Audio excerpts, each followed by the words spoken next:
Creative diaries one day one آیت میں خوش آمدید۔ کیسے ہیں آپ سب؟ امید کرتی ہوں سب ٹھیک ہوں گے۔ اللہ پاک آپ کو خوش رکھے، آپ کو آباد رکھے، آپ کو دین اور دنیا میں کامیابی عطا فرمائے، آپ کی تمام مشکلات حل کر کے آپ کو سکون دے، آمین۔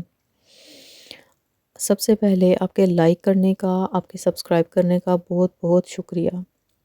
یہ چینل ہم سب کا ہے، اور اگر ہم اس کو سپورٹ کریں گے اور اس کے ساتھ مل کر جڑ جائیں گے تو یقین کریں کہ اس سے ہم بہت کچھ سیکھ سکتے ہیں مل کے، اور قرآن پاک کو سمجھ سکتے ہیں، چاہے وہ ایک آیت ہی کیوں نہ ہو۔ تو شروع کرتے ہیں۔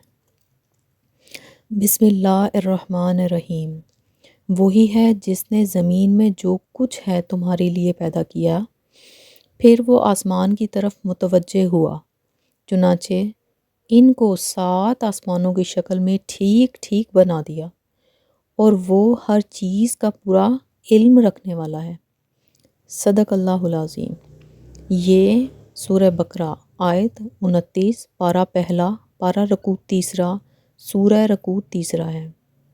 دیکھیں، اب یہ ہم دیکھتے ہیں کہ زندگی کے اندر ہم اس آیت کے ذریعے کس طرح اپنے لیے رہنمائی لے سکتے ہیں۔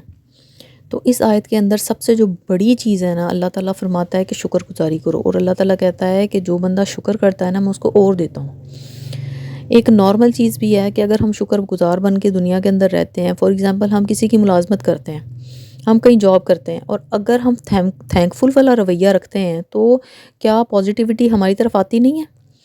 کیا جہاں پہ ہم جاب کر رہے ہوتے ہیں تو وہ پازیٹیو وائب ہم تک آ کے دوبارہ پازیٹیوٹی کریٹ نہیں کرتی مزید؟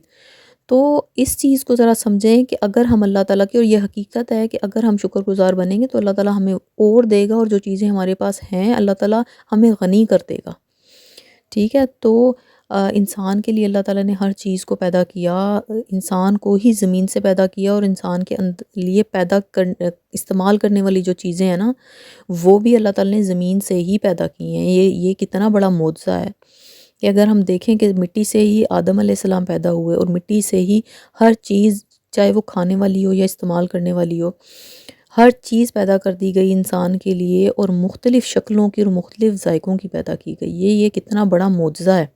بقایا ہے حلال اور حرام کا کانسیپٹ۔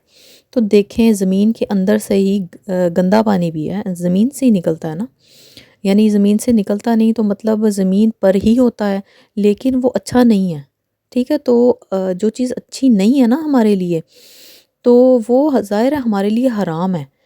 تو اس چیز کو سائنس بھی آج پروو کر رہی ہے کہ جو چیزیں ہمارے باڈی کے لیے یا ہمارے لیے اچھی نہیں ہیں یا فائدہ مند نہیں ہیں، یا ان کے نقصانات فائدے سے زیادہ ہیں، تو وہ ہمارے لیے حرام قرار دی گئی ہیں۔ آج میڈیکل سائنس اس چیز کو مان رہی ہے۔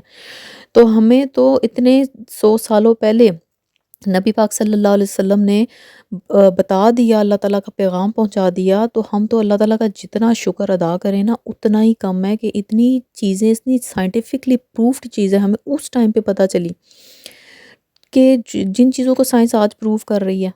بقایا اگر زندگی میں ہمیں فائدہ اٹھانا ہے، یا زندگی میں ہمیں اچھے طریقے سے چلنا ہے، یا ہمیں جو ہے وہ کامیابی حاصل کرنی ہے، تو یقین کریں ہمیں قرآن پاک سے جڑنا پڑے گا۔ ہمیں اپنے آباء و اجداد کو، ان کی اچھی چیزوں کو فالو کرنا پڑے گا۔ آپ یہ دیکھیں کہ جب صبح کے وقت ہم اٹھتے تھے تو کیا ہمارے دادا، کیا ہمارے نانا نانیاں کیا صبح کے ٹائم پہ نماز پڑھ کے اور قرآن پاک سے دن شروع نہیں کرتے تھے؟ تو کتنی برکت ہوتی تھی ان کی تھوڑی سی چھوٹی چیزوں میں بھی۔ اس وقت اتنے وسائل بھی نہیں ہوتے تھے، لیکن اس میں برکت کتنی ہوتی تھی، ان کے پیسوں میں کتنی برکت ہوتی تھی، دن کے شروع میں اور دن کے اختتام میں کتنی برکت ہوتی تھی، ہر چیز میں برکت ہوتی تھی۔ وجہ یہ کہ اللہ غنی کر دیتا ہے شکر گزاروں کو۔